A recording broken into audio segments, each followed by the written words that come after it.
Welcome to the ABC Music Talk podcast, a show for anyone interested in the music industry.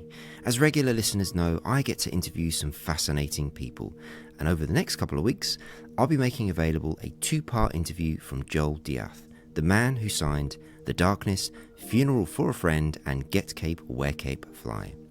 He recently opened a second-hand record shop. That's right, a business that requires people not to be in a lockdown situation.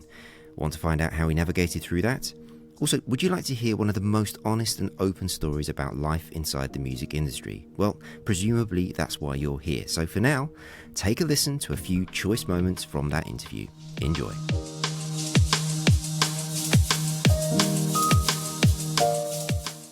We've always said we are just temporary custodians for these sound vessels. We've taken it from one person, we will gloriously look at it for a little while and play for it, and then we'll find it a new home. That's the moe of these vinyl clubs. Ours is the half-drunk warm can of White Lightning under the park bench on a Sunday afternoon with flies. That's what we are. It's a lot more. It's a lot more rough and ready. And then all of a sudden, the nature of our business flipped. Instead of we have stock, we need to find customers. It was we have customers, we need to find stock.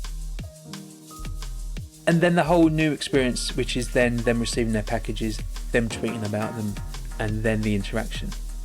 And some of the responses have been so heartening, people saying this has been the highlight of the lockdown, because it's been horrible, but I know every fortnight I've got a new package of records, more often than not by artists I've never heard of, and I've now discovered some gems. Which I've more recently coined church burning metal. You realise that they weren't these sort of evil incarnated screaming monsters. They were, probably at their parents' on a Sunday afternoon for lunch. And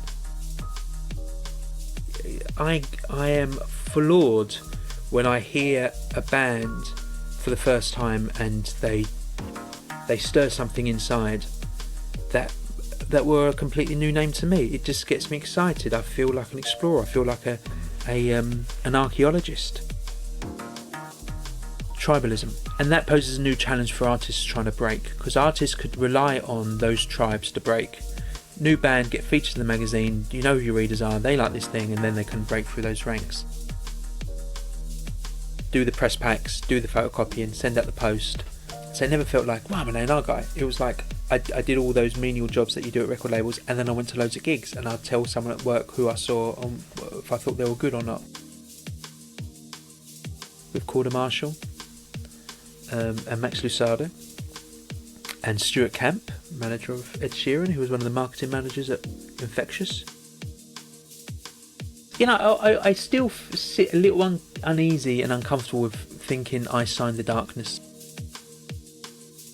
I wasn't told this, but The Darkness turned around to Corda and said, if Joel isn't guaranteed a job at Warner Music, we're not signing to you. And Funeral for a Friend, who were my passion, Welsh rock band, who I really, because The Darkness were signed with an album all ready to go. Funeral for a Friend needed to make their records, so that's when I got into the whole world of producing and studios and mixing and all that. Changed some bits to songs, and then they'd come back and they'd go, what's happened? I said, I've turned it into a hit. And you've turned it into Busted. There was a particular song of theirs which they demoed, and it was very long and very messy, and I was like, we're going to chop that bit, convince the singer to sing a part instead of screaming it, and before you know it, we had their biggest hit. And then I think when we signed to Atlantic Records, Atlantic in the US, we signed to Steve Robowski, who signed The Strokes and the Kings of Leon. Back in the day he signed Soundgarden, he worked with Talking Heads. The man is a legend. Wow. I was like, okay, can I have a desk? And I go, there's really no need for you to have a desk. I'm just going to sit here. Can I have an email address? There's really no need for an email. It's a Joel.death, no apostrophe, and so I just didn't make myself go. The industry is going through a moment of reflection, of understanding that the very people that are creative are also often the very people who are dealing with trauma.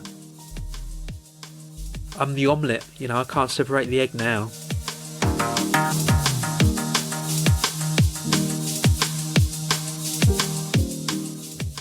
Well, I hope that piqued your interest and you'll subscribe to the podcast so you don't miss those episodes as they go live.